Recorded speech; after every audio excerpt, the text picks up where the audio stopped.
grade 6. Yeah.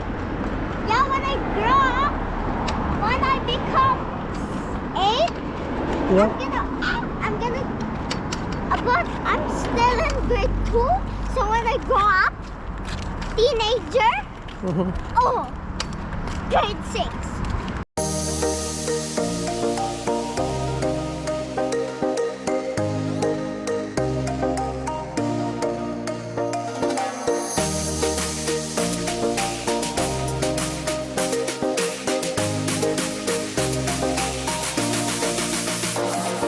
Yung Davao del Sur nandito.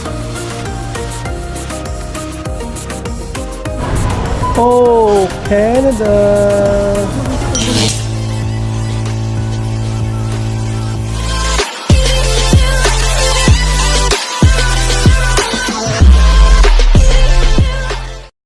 Oh, so hard. Push me.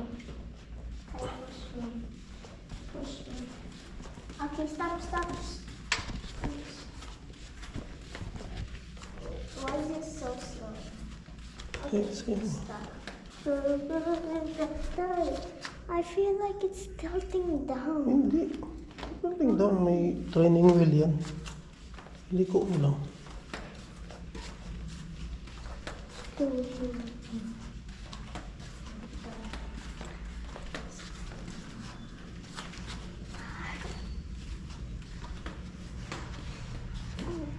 No, this is not working for me. Ito kami playground mga par. Ito kami playground ni Inday, right Inday? Yeah. Magbabiking kami. Woohoo! Yung bike ko.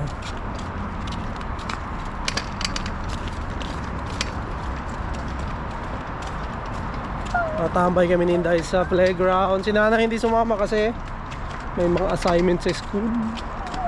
I don't have assignment. Busy si Nanay. Kaya tayo lang. When I grow up, when I'm in college, Yeah. assignment. When I'm a kid, no assignment. Yeah. Okay. But when you are in the Philippines, you have a lot of assignments, right? Yeah. Books, homework, no TV, no cell phone, Yeah. no tablet. But here, Yes. you like it here? Yeah. But when it's Monday, Nanay don't allow me. Yeah, of course. When we go to STC, she bring me something. And I think we'll go with it. Oh, no time. Here? Here. What? How will we do? Oh, that's fine. Kami sa playground mga par. I'm so excited when Malani sees this. Dai, I tell her at school, I have training wheels. Yeah. Then she's gonna be surprised. She's gonna be surprised when she sees this. Guys, you didn't know Malali's in my school, so I get to see her every day. Malali? Yeah, Malali. Malali and his brother, right? Uh-huh. She's in grade 6. Yeah. Yeah, when I grow up, when I become 8, Yeah. but I'm still in grade 2. So when I grow up, teenager, oh, grade 6. But I'm still in grade 2. Yeah. Ty, Yes. my plan is when I grow up, I'm gonna be an actor. I say that sometimes. Yeah. Like a lot, like 1,000 times. Because I wanna be an actor. Yan ang mga par yung playground.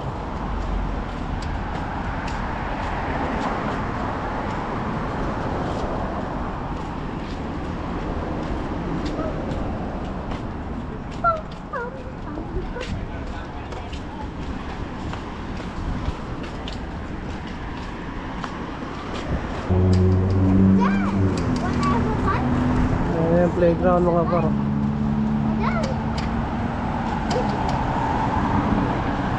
Kaya, I'm so nervous. So nervous for oh, you're so nervous. Press it.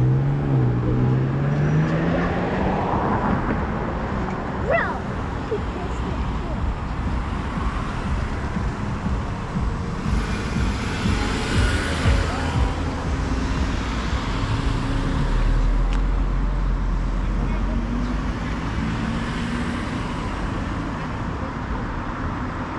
Wala mga kids in there. Wala masyadong kids. Oh, yay! I was totally confused on you. Oh, mga par. This Ang is so dami pa mga hard. building dyan. Oh, let's go. Come on. Oh yeah, Malali's gonna get this over with. Okay. Let's Yung park. go inside. Okay. Sila. Mama,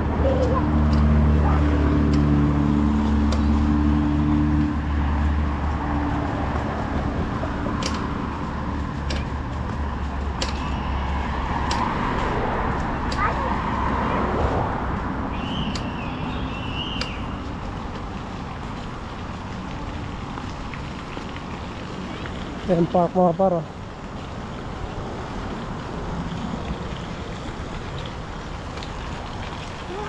Yeah. let's go. Oh, bike na. We can. I'm trying to find Malali. I think Malali is here. No. No. Wait. Yes. Yan mga par, tambay lang tayo dito mga par. No? Sa playground. Sinama natin si Inday para maglaro-laro siya, makapag-biking na rin. Dala na ako ng tubig. Hindi na kami nagdala ng snack mga par. Malapit lang naman kami. Yan lang kami sa may about 5 minutes walk lang. Paglakad-lakad na rin ako. Sa bahay, lagi na nakahiga rin. Tubig oh. Galing. Diba? Hindi pa na kami gumala mga parma kasi si Mrs. kasi busy na. Busy na sa school. Ngayon nga hindi nakasama dito sa park kasi may ginagawa. Kaya yan. Dito na lang muna talaga kami mga par. Kasi kailangan pa ni Mrs. gumawa nung para sa school niya. Yeah. Okay. Ayun. Tambay lang kami dito. And then, yeah. Ang galing oh. No. Smooth. Yeah.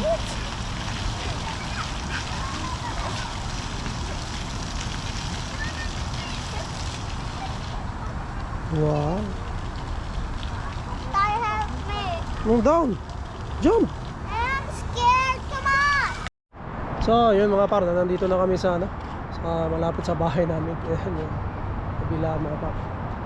Hindi na kami nagtagal doon sa playground kasi wala naman masyadong bata and siguro mga busy sila mga par or may nilakad. Kaya ayun, si Inday tinambad na rin. Hindi rin sa nagyaya na rin umuwi. Ayun oh. Pwede rin naman mag-bike dito mga par oh. Hindi siya gaano kalakihan pero may pathway siya, may siya. Pwede siya mag-bike dyan yan. Wala masyadong mga bata mga par kasi yung lang, talagang taga dito lang. Tambayan lang talaga to. Masarap at tambayan, maraming puno. Diba?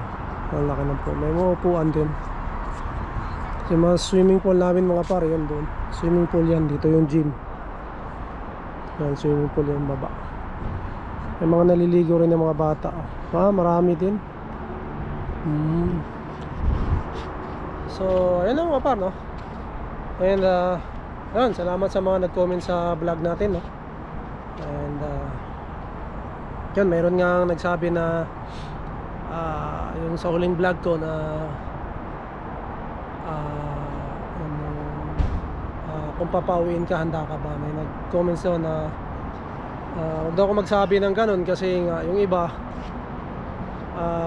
pinaghirapan daw yung papunta rito, and pagdating dito is ginapang rin nila, trabaho sila ng ano kasi dahil sa upa, malaki ang upa, yung mga ginastos nila dito, and dahil ako daw sponsored. So yun, totoo naman yun mga par, no? Hindi naman natin pinagkakailayan din, hindi ko naman sinikreto yun mga par, no? Tayo naman yung sponsored, pero yun nga, gaya nga nasabi ko, wala tayong magagawa kung talagang papauwiin tayo. Hindi natin pwedeng ipilit ang sarili natin dito mga par, no? Regardless kung ano, malaki ang ginastos mo, yun dapat sa simula alam mo naman na walang kasiguraduhan mga pare, no? Na hindi talaga 100% na mapi-PR ka dito. So kung inaasahan mo na ganun mga par, medyo masakit nga sa parte mo na yun. Kasi nga ginastosan mo ng malaki, parang ginibak mo na yung ano mo sa atin sa Pilipinas, nagkautang-utang ka pa, and then walang nangyari, di ba mga par? So totoo, masakit yun, pero yun nga, tanggapin din natin mga par, ganun talaga ang buhay. Isipin nila natin na kung may magsasara na ano, may magbubukas na panibago. So ganun talaga. Yun, wala namang ipinangako rin siguro yung Canada. Hindi ka naman pinangakuan siguro ng Canada na mapi-PR ka, diba, mga par? Pinagkaiba lang natin mga par, doon sa nag-comments, no? Kung siya man yun o sa friend dyan, hindi natin alam.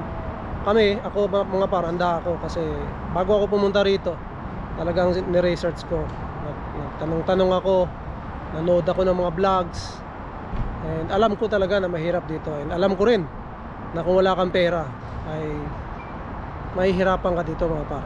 Kaya kung wala kaming sponsor mga par, kung hindi kami sponsored, hindi ko papangarapin na pumunta rito, or hindi ko itutuloy mga par, no?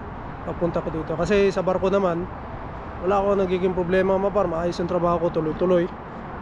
So hindi ko papasukin yung alam ko na talagang mahirapan, kasi nakikita ko na mga par, dito noon bago kami pumunta is talagang mahirap na, kasi dahil nga sa upa, kung student ka pa, sa tuition, lahat mga par, no?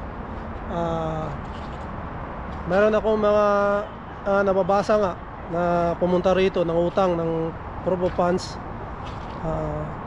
Pagdating dito pa ininan nila yung ang kanilang tuition mga par sa trabaho. So yung mga ganun mga par, napakalakas ng loob nun. Hindi ganun kadali yun mga par, napakahirap nun. Talagang ma-stress ka mga par, lalo pag students ka, and pagsabay-sabayin mo yung pag-aaral and pag-iipon mo ng tuition, ng mga bills mo rito, lalo na ngayon mga par, no? Napakahigpit na, naghihigpit na sila. So in the coming month siguro, or mga next year, o baka next week, hindi natin alam mga par, kung maglalabas sila ng panibagong policy na naman dito sa Canada. Marami namang gumawa niyan mga par, na ayun, nagtagumpay nga.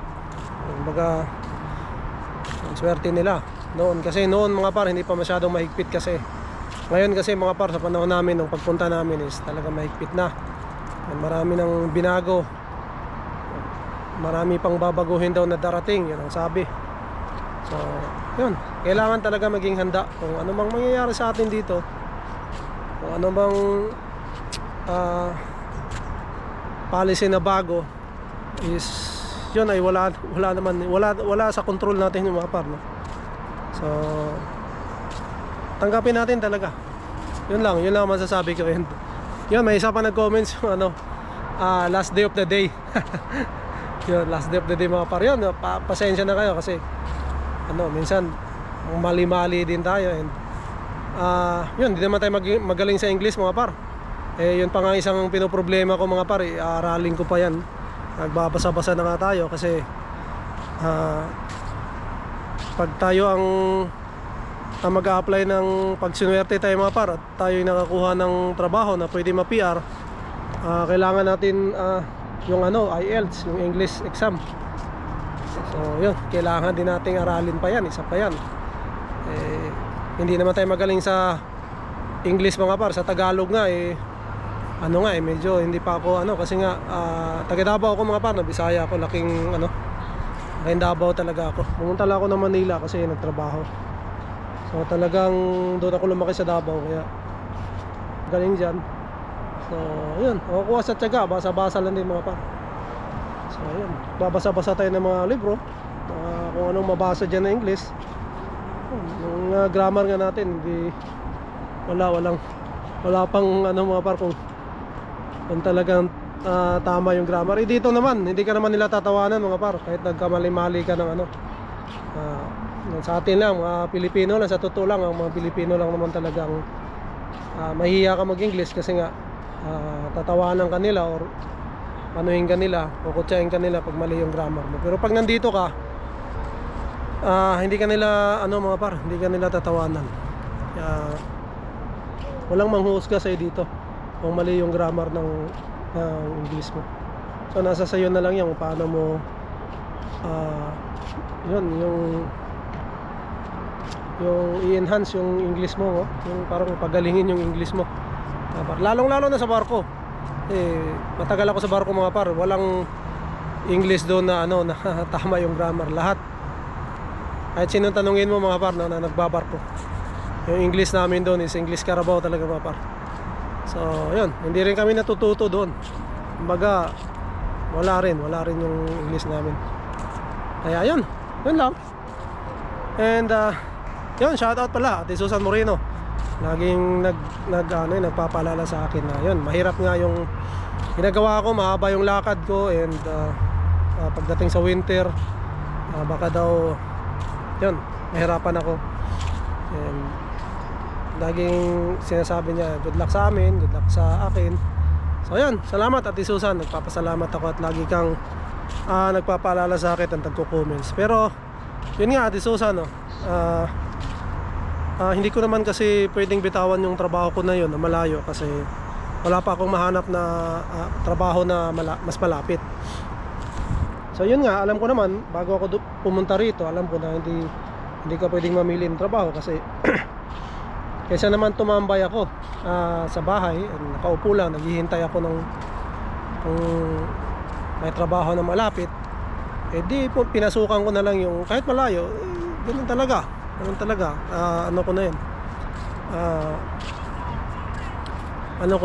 expected ko na yan Ate Susan, na ganun, hindi ako pwedeng mamili ng trabaho and malayo makakuha ko, kasi dito wala naman akong kakilala pagdating, wala rin naman akong mga kamag-anak dito na malapit. So wala talaga akong kakilala, wala magre-refer sa akin. So talagang tiyagaan ang ginawa ko, sali ako sa mga page, mga group na mga Filipino group, kung saan yung may mga gatherings mo, punta ako, mga seminar. Binibuild ko pa yung ko dito, yung mga kakilala ko, para magkaroon lang ako ng kakilala mga pare, no? Kaya yun, nung dumating yung pagkakataon na may nag-refer sa akin yan sa trabaho ko na yan, nagpapasalamat ako kasi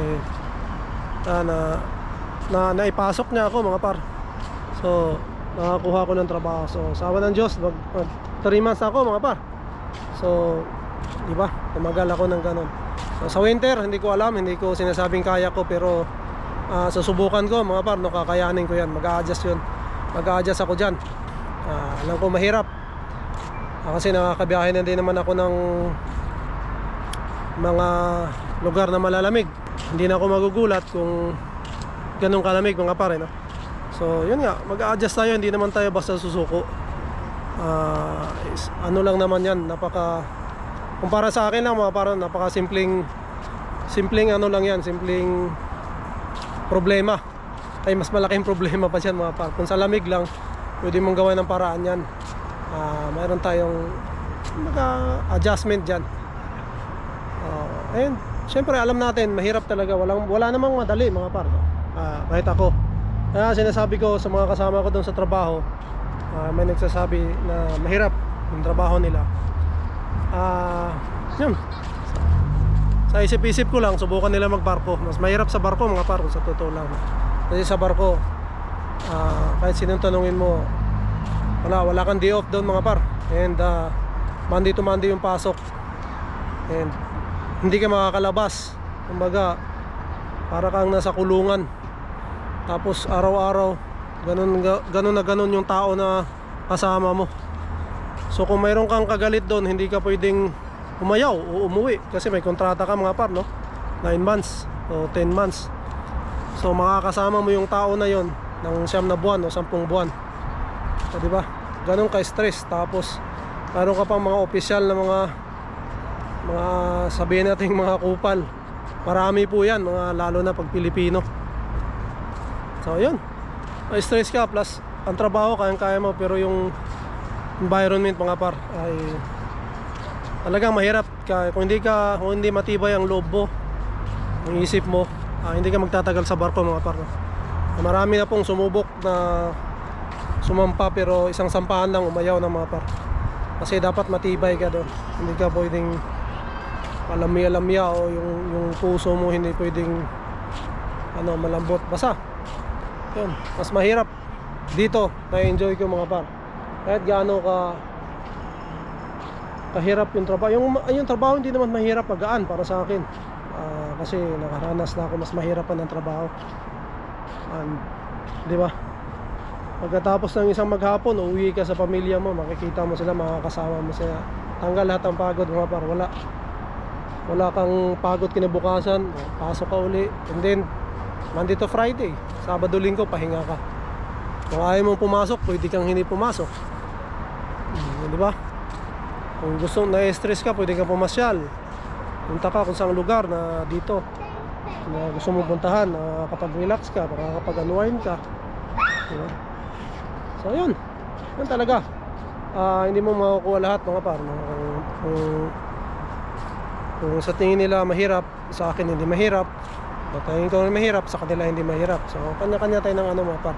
Pero para sa akin is kung saan ako ngayon, maganda na. Kailangan ko lang yun, kurso nga, magkaroon ng papel dito kami. Kung sakaling hindi man swertehin, kung sakaling hindi tayo papalarin, gagawa rin tayo ng paraan mga pare. Uwi tayo sa atin. Hanap tayo ng panibago kung saan tayo pwede mga pare. Hindi naman nagtatapos ang lahat doon. Kung papauwiin ka mga pare, hindi nagtatapos ang lahat sa buhay mo. Tuloy-tuloy pa rin. Baga, laban pa rin. Kasi pag hindi ka ba na PR dito, hindi pa naman katapusan ng mundo mga par. Marami pang pwedeng gawin, marami pang paraan na pwede mong gawin sa buhay mo. Baka hindi para sa iyo to, and then tanggapin mo, and then hanap ka ng paraan. So yun mga par, no? Akita kami kasi magluluto pa ako. Siguro dito ko na tatapusin na aking vlog mga pare, no? And medyo mahaba na rin yung kwentuhan natin. So yun, shoutout sa lahat. And maraming salamat sa lahat na nag-comment sa ating vlogs. And laging nanonood. And yun, dito ko na muna tatapusin yung vlog mga par. And we'll see you on the next one. Bye. Peace out.